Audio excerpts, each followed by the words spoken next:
Welcome to This Week in Real Estate with Jonathan Harmon and Bryan Nale, your local experts on all things real estate in Middle Tennessee. Listen in as they discuss the current state of the market, the latest trends, and have a little fun while doing it. We do want to say the opinions voiced on this podcast are for general information only and not intended to provide specific advice or recommendations for any individuals.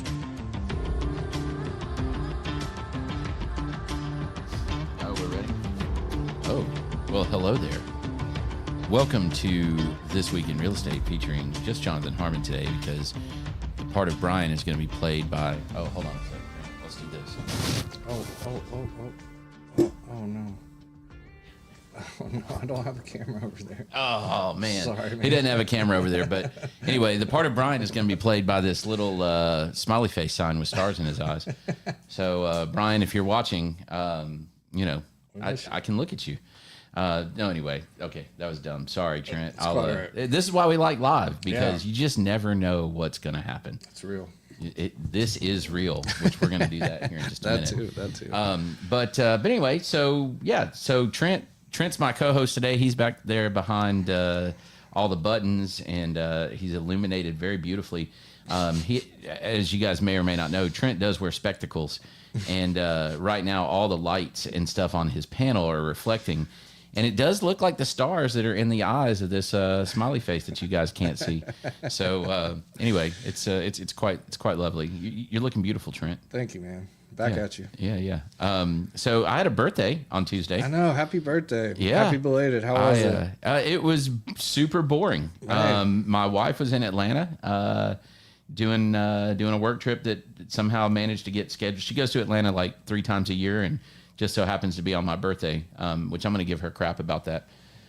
So, babe, I love you, but really on my birthday? Come on. But anyways, no, it was good.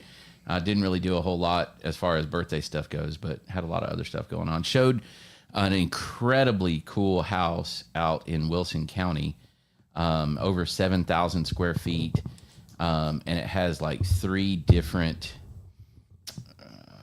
they're not really apartments, but like three distinct family areas. So 3 families could live in this 7,000 square foot house. Dang, that's cool. It was pretty wild. Nice. I don't know that I've ever shown one like it before. So anyway. A first in your world it's a pretty big deal. And I told my clients, I said, I don't even know how many thousands of homes I've shown at this point in my career, lots, multiple thousands of homes. Easily. And I've honestly never walked through a house like this one before. That's really cool. So anyway, that was neat. That was on my birthday. Today we're going to talk about Zillow a little bit. So Trent, why don't you bring up the headlines?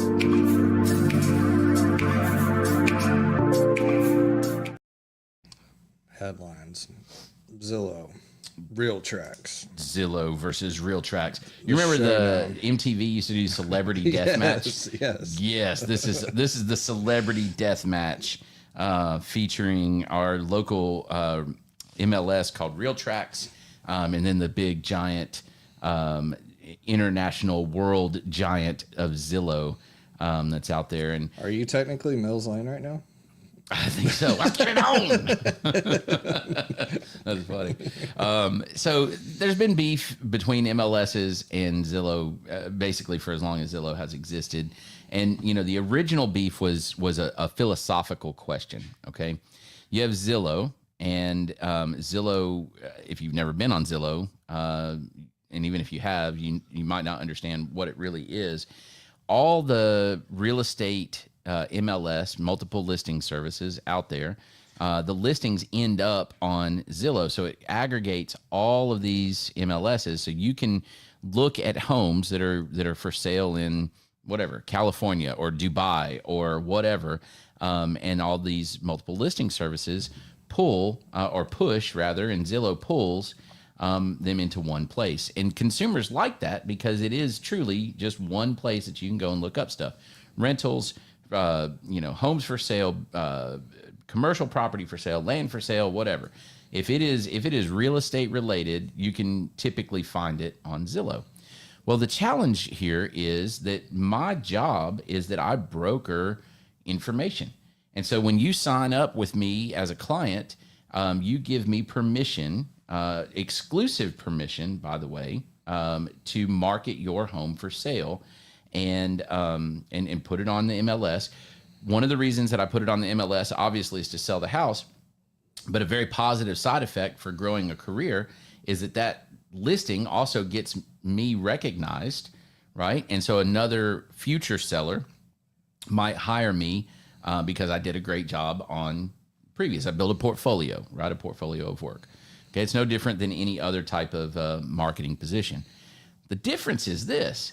Zillow then takes those listings, puts it on their site. They build their brand off of the photos and the descriptions and the work that I did. That's the content of their website.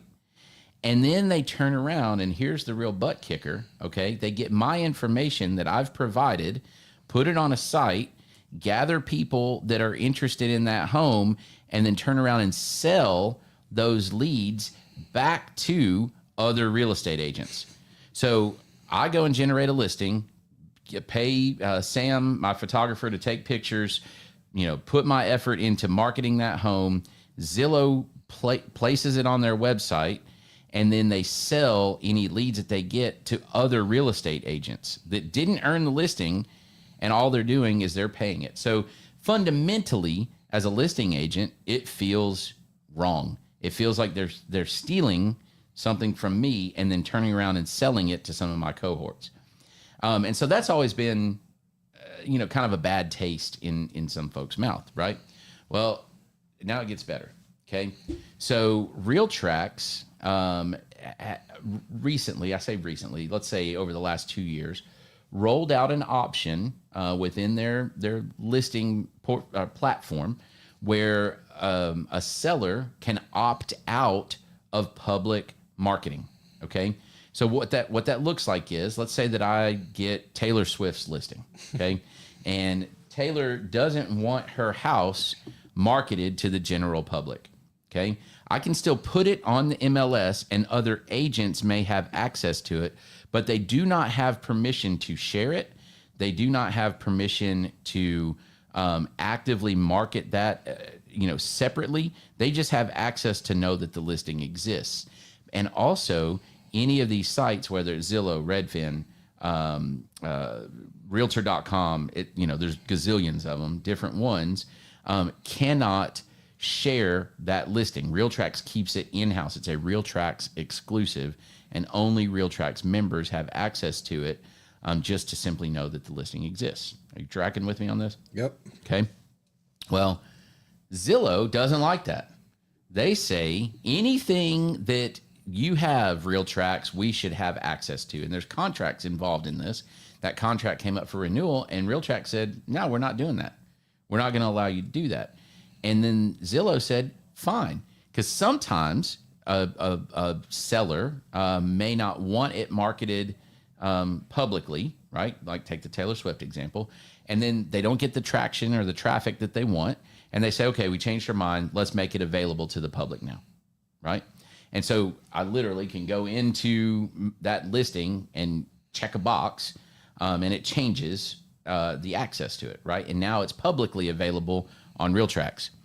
And what should happen is that at the moment that listing is made publicly available, it is now syndicated, that's the term, on all of these other platforms, whether, again, that's Zillow, Realtor.com, whatever, okay?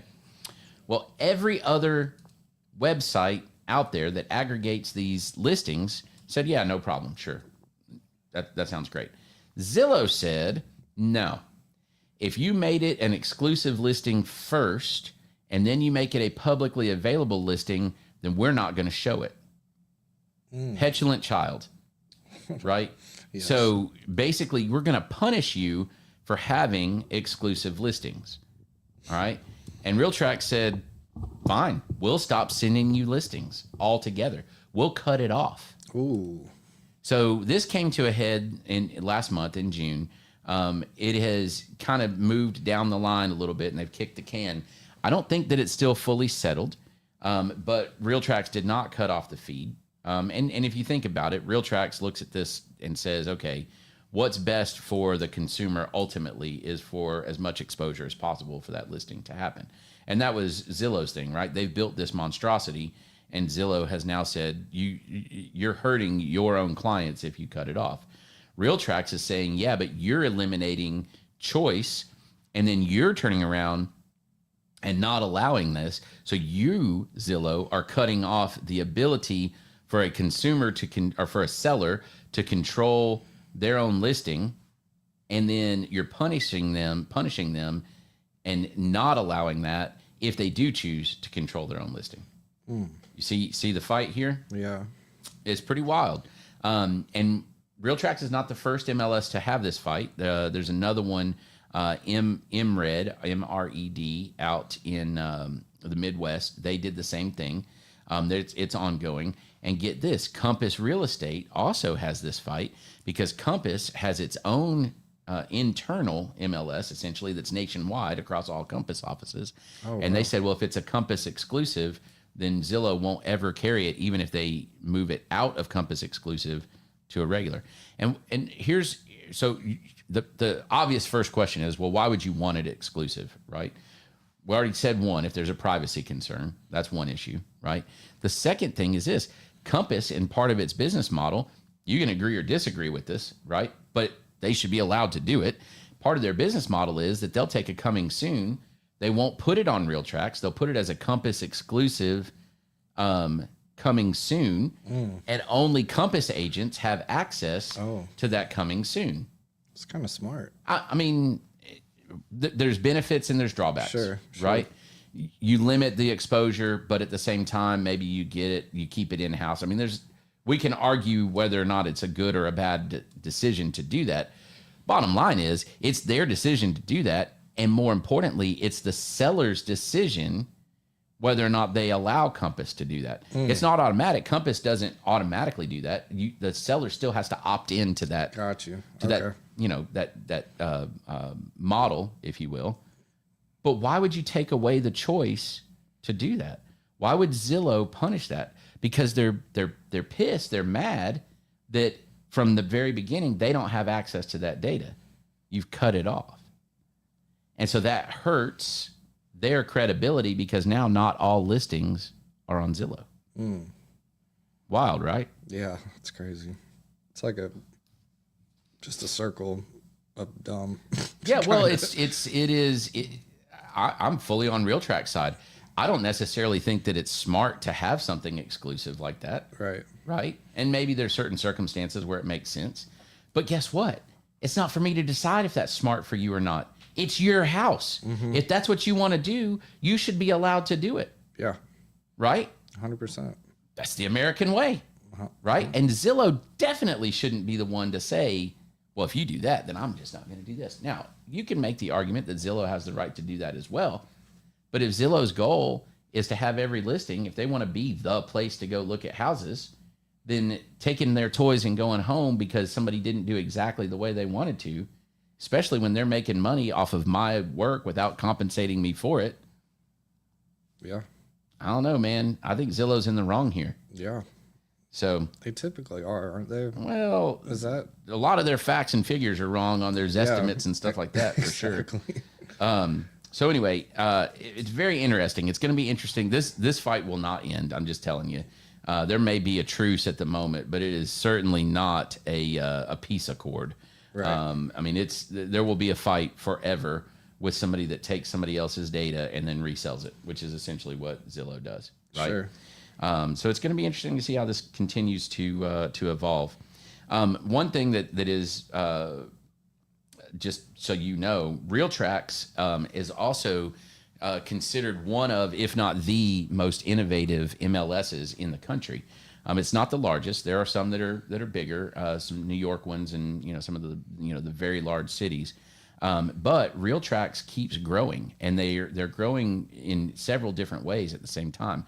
So number one, at its core, Realtracs covers what you would consider the greater Nashville area. Okay, so let's go like Putnam County to maybe Dixon County, probably Montgomery County, down to they don't do Chattanooga, but almost Chattanooga, right? So that box, if you will, most of Middle Tennessee.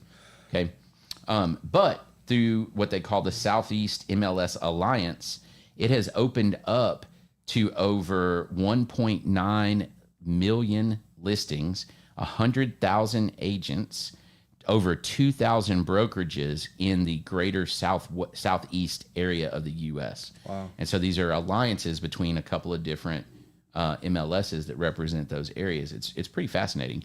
And now, if you're an agent in Kentucky, Tennessee, Alabama, or Georgia, any of those, and you become a member, membership is now allowed into Realtracs, any agent in those 4 states, and they can put a house in Realtracs. Now, does it make sense to put a house that's in Cock County, Tennessee into Realtracs? Maybe not. But if it's a unique property that will show up for somebody that's looking for something truly unique, whatever, on a lake with a helicopter pad or something crazy like that, then it might make sense to do that, to get it into a regional MLS like that. So bottom line, it's available now, which is pretty cool. So they're growing through alliances and then also some acquisitions that's growing their overall footprint. So pretty interesting. At its core, Realtracs is 19,000 members, member agents, and just right at 15,000 MLS listings, which is pretty interesting right now. Yeah. So interesting. That's the beef. So when you start, here's how it applies to the consumer. If you look on Zillow and you don't see updated information, which that's gonna happen a lot, it's because Realtracs in our area is not necessarily the most cooperative with Zillow, and Zillow is definitely not the most cooperative with Realtracs going the other direction. So, Trent, what are your thoughts on that?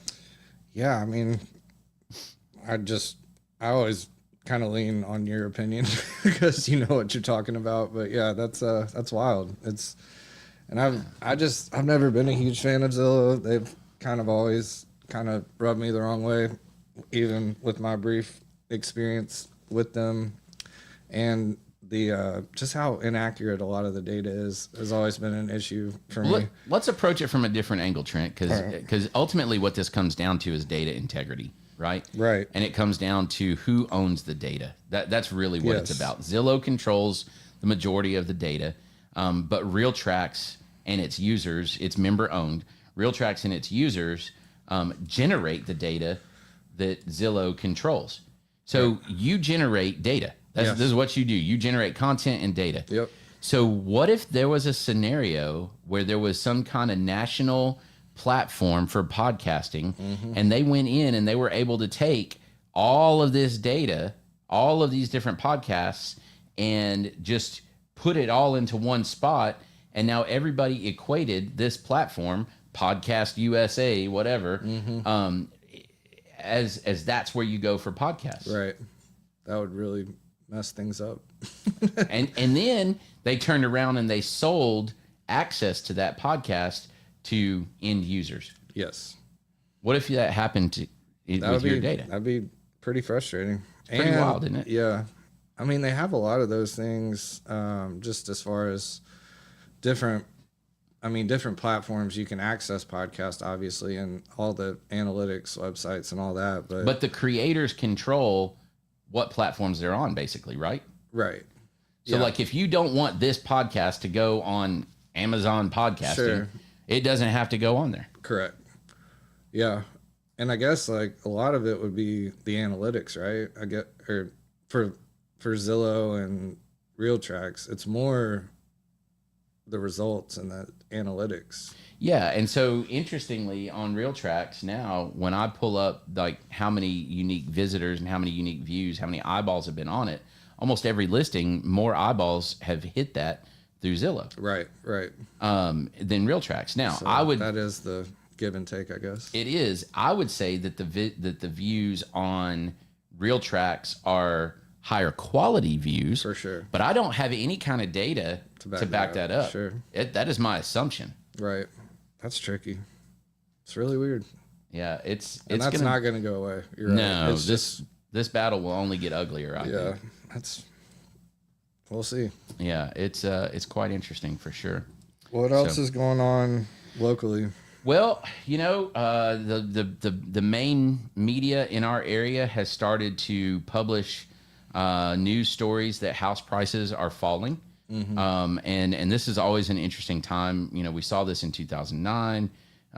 We saw the opposite of this in probably 2014-ish, somewhere around there.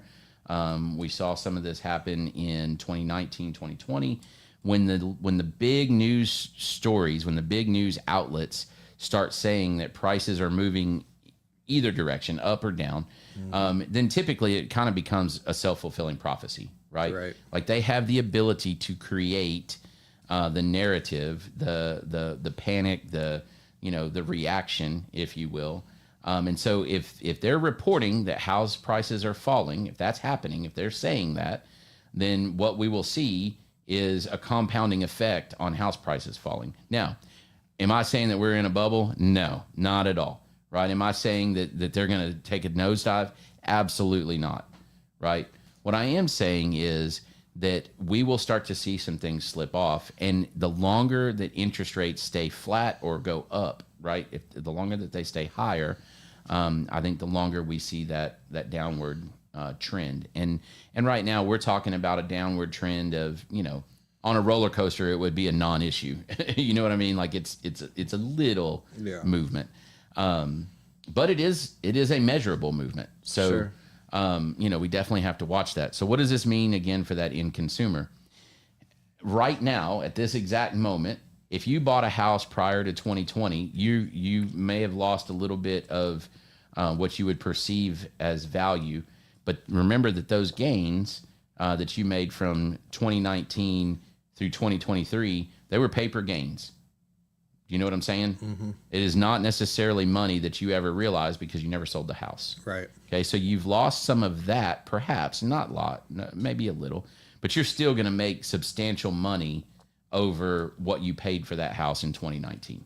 Okay, but if you bought a house in 2024 and you want to sell right now, we're going to have to really look at it, especially if you went with something like a VA or an FHA loan where you just didn't have a ton of equity. We're going to have to really talk about this. I don't know how many times in 2009, 2010, and 11, I had sellers have to bring a check to closing. Wow. Because they were upside down. When was that? In 2009 after the big crash. Right. And again, I am not in any way, shape, or form saying that we're in anything like that. Right. But it is possible, depending on your particular circumstance, that has to be something that's in the conversation. And it's definitely something that as we prepare to sell your house and you make that move, we at least need to look at it and make sure there's no surprises. Right. That has to be on our radar in our conversation. And maybe that means that ultimately your decision is, well, move. Right. Totally get it. Yep. Totally get it. Mm-hmm. From a buyer standpoint, this is phenomenal news. We've been saying for a long time that we have moved into, call it a light buyer's market. And this news compounds that fact. This says, yeah, this is where we are. We're seeing prices come down. We're seeing people negotiating for closing costs. We're seeing all kinds of stuff that outline this as, underscore this, if you will, as a buyer's market. So if you're just now getting into the buying side of it, if you're looking at buying a house, this is a great time. There are so many opportunities for you. But here's the thing, Trent, and this is what people don't realize. We're in this kind of fluctuation market right now, okay? So there are still circumstances where your particular situation, you can still do extremely well as a seller, because the houses that are sitting on the market, by and large, not always, but by and large, they are houses that people have to sell. And I showed one yesterday. It was almost a $500,000 house. I wouldn't have given more than about $415 for it. It had condition issues. There were all kinds of problems with it. So that house is just going to sit. And if you come onto the market at the same price point and it is polished and gorgeous and it's ready to go and somebody can move your stuff out and their stuff in, and it's, maybe it's got something a little exceptional about it, something a little unique, whatever, we're getting multiple offers. So we're still driving prices up in some pieces of the market. Does that make sense? Yeah. So it's a wild time right now. And if you have any thoughts on moving, we should have a conversation. Yep. And what you should know about me, and I hope you know this about me already, but you should definitely know it about me now. I'm going to tell you. Yep. I'm going to tell you, we're going to have a hard time selling your house. Right. Or, no, this is going to go fast. Like that. Yep. So, yeah. Well, hey, speaking of selling a house fast, let's see something crazy, man. Let's see some This Is Real. This is a good one.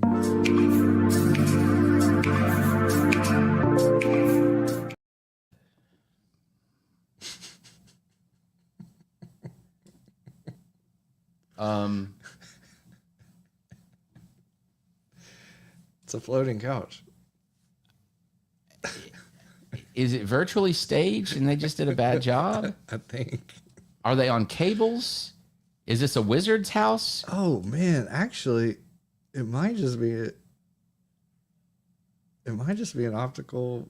I think it might actually just be on the ground. It just looks weird. Oh, you know what? I wonder if that's a stain on the floor that looks like a shadow under Yes, I just put that together. That is wild. Dude. When I first saw it, it looked like it was just and on there it looks like it's floating. It looks like it's floating, but it's not. All right, answer That's in the crazy. comments if you're looking at this right Is that now. floating or not? We're gonna take a vote. We're gonna decide right now. Is it floating somehow? Right, wizard, cable, whatever. Is it stained floors and it's just such a bad optical illusion type picture, or is it really bad virtual staging? Which one is it? I think I'm gonna go with 2 officially. You think it's legit, but it's just It's a bad. stain. Is that a stain or just a weird shot? I don't. That is weird. That actually really messed me up. I thought it was just floating until I looked at it closer. Yeah, this is like a Minecraft It picture. really is. That is crazy. All right, we'll have to show that to the team too. We'll Okay. get an official. Love we'll it. get All an right, official place your verdict. votes, ladies and Yeah. gentlemen. All Place right. your votes. Here we go. You want to go to pro tip? Yeah, let's do it.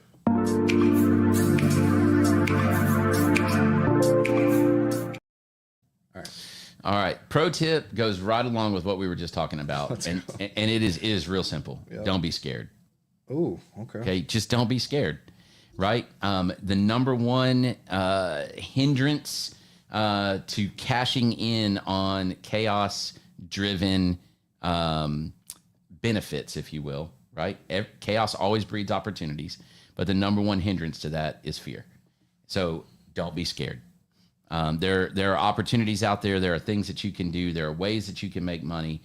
There are ways that you can come out ahead in this type of a market. So don't be scared. Let's sit down. Let's have a conversation. Let's lay out the options. Let's be open to the fact that you might need to say not yet, right? Or not right now, or just generally no in general. Okay. But at least do that from the position of being educated. That's good. So that's that. All right. Shiny penny. Yeah, so I'm not gonna lie, man. It's been a rough week. I know, man. So I've struggled getting me a shiny penny. Yeah. So I'm gonna depart from real estate for a minute. And Brian hates when I do this. But guess what? He's not here. So Hey, it's your world. It's your world. that's it. He just lives in it sometimes. But no, so the shiny penny, we're doing something different at Cedar Glade on Saturday, and hopefully the weather's going to cooperate. It's looking a little bit better than it was yesterday. We are having a bring your own pool party. Yes, this is sick. And I've got a couple of text messages from some of our folks there where they've showed me what they're bringing. We're going to have the fire hydrant turned on. I've got hoses and stuff for that. We've got permission. Don't worry, city.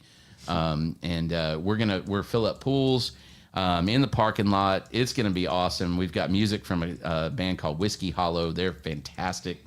And we're going to start music at 5 o'clock. We're going to start filling pools up at 1 o'clock. I don't know. I don't know what to expect. It could be really cool, or it could be a total disaster. Yeah. Or it could be a cool disaster. I don't know. Yeah, I've gotten some text about it too, and people are excited. So Yeah. I hope it's awesome. I feel like there's no way it can't be pretty awesome. It's kind of awesome. I've never heard of it, and the fact that I've never heard of this. So I hope it goes really well. Well, We'll see. Yeah. So if nothing else, come watch the spectacle on Saturday because something cool's going to happen. Something will happen. Something will definitely happen. Yeah. Yeah. So that's it. There's my shiny penny. All right. You want to wrap it up? Yeah, I think so. Love spread the positive. I haven't done this in a long time. And since Brian's not here, I'm going to do it now. Do you have a story to tell? Right. I mean, that's my question to you. And here's the answer. I'm going to just go ahead and feed you the answer. The answer is yes. Right. Everybody has a story to tell, and everybody has something that they can teach me or somebody, right? And maybe your story's tragic. Maybe your story has a redemption value to it. Maybe your story is just educational. Maybe it's just funny. Maybe it's just like you hear the story and you scratch your head and go, holy crap, what? You know, all of that has a place and it has a value, and it can have a home as well. And that home can be spread the positive. So if you've got a story to tell, if you've got an ongoing story to tell, then you should have a conversation with my guy Trent here and see if we can develop that into something where you have an opportunity to tell that story. Man, appreciate that. Yeah, we got some really cool stuff happening. Come meet the team. It's not just me anymore, which is super exciting, and super grateful for the team that is forming. Katie, Stephanie, Josh, Robert, quite a few people are really seeing the vision and wanting to be a part of what we're doing, and it's super validating and super inspiring. And yeah, we got some really exciting stuff going. Beautiful new space, top-notch equipment. Everything I've kind of been working towards is, or a lot of things that I wanted overnight several years ago are finally kind of coming to fruition. And we're super excited, and it's a great time to get involved at any level. We really do have, packages, stuff that could help businesses, thought leaders, entrepreneurs, authors, nonprofits, anything really. Like there's a place for you here, and I've really kind of been leaning into just where we are at as a society. I really feel like I've said it for years, like this is needed, and we're really getting to a place where we can deliver at a higher level. And so let me throw it out there. I'll lay it out there. You're somebody, not you, but if this is you, if you relate to this, you're somebody that has business experience, life experience, whatever, and you feel compelled to share that in some way. Maybe you want to be a public speaker. Maybe you want to be some type of a coach, whatever. Y'all, there is no better way to test your message, to hone your skills, than to sit in front of a camera and try to convey that idea and then interact with people after the fact. And did you lay out the story well enough that somebody connected to it? Right? Like that's the question. Well, if you're standing on stage in front of 500 people, the same question applies. Yeah, that's a good way to put it. So practice it here where it's you and Trent, and he can ultimately at some point hit delete if it sucks instead of standing in front of 500 people first time. Yeah, I got to shout out Greg Pease, man. He's done that. He has done that. He has been doing the Power and the Pain podcast for years now, and he did a he spoke at the Irresistible Workplace Initiative Resiliency and Leadership event. That's a mouthful, but it was a lot of words. It was really awesome. IWI for short is an initiative through Dow Smith Company, and they're absolute legends in the game, business-wise, community-wise, everything. But Greg, to your point, like Greg has been trying to get into speaking, and he's been speaking, but he is here every week. Sometimes he has a guest, usually he doesn't, and it's just him literally locking in on his messaging and how he delivers stuff. And seeing him do his thing live in front of like 70 people on Tuesday was super special. He absolutely killed it too. It was a great event, and y'all need to check out the IWI as a whole and Power and the Pain with Greg. Two great shows on the Spread the Positive Network. So love it. Love when the fam comes together. Love it. That's great. I got one more thing, man. I just, like I was saying, just with the state of the world, like I really think just being able to be a part of something that is a counter to the overwhelming amount of doom and gloom and everybody hates everybody. Like what we're doing is way bigger than creating podcasts for people. This is like we're supporting a lot of stuff that's making a positive impact here locally and beyond. And it's way bigger than just pushing record. Like just connecting with us, being part of our network at any level is like we got resources, we got connections, we got advertisers. Jonathan is he is the I know a guy or gal guy, and that's something he's been working towards for 20 plus years at least. And just like one person like Jonathan, like he's got a guy or gal for everything. And there's a lot of Jonathans. There's a lot of us around this, yeah. So there's a lot more than just like, it's way more than just podcasting. It's way more than content. It's being part of something that's really trying to drive a positive change forward. So well, and listen, man, it's a step towards we'll call it a solution, okay? And I mean, one of my tenets in life is you can be someone that stuff happens to, or you can be someone that makes stuff happen. Amen. And there really is those two camps, and you're in one of them. Yep. Right. And if you don't know which one you're in, then probably right now you're in the stuff happens to you camp. Yep. Okay. But if you want to move over to someone that makes stuff happen and you have no clue how to do it, come talk to us. Tap in. It doesn't take much. It really doesn't. I mean, and sometimes it's just as simple as watching a podcast like this, or watching Power in the Pain, or watching some of these other podcasts, and just clicking share. Yep. Sometimes it's that simple. Yep. That's it, man. Thank you, man. Thank you for everything. Another great show. We'll see y'all next week. See you next week. Peace. Thank you for listening to another episode of This Week in Real Estate with Jonathan Harmon and Bryan Nale, your go-to resource for all things real estate in Middle Tennessee. Be sure to like, share, follow, subscribe, and leave us a 5-star review. We will see y'all on the next one. Now for the nitty-gritty. Primis Mortgage Company is a subsidiary of Primis Bank, a member FDIC. Primis Mortgage NMLS number 1894879, BK number 1042893, ML number 1894879. As always, all loans are subject to credit approval and product guidelines. Equal housing lender.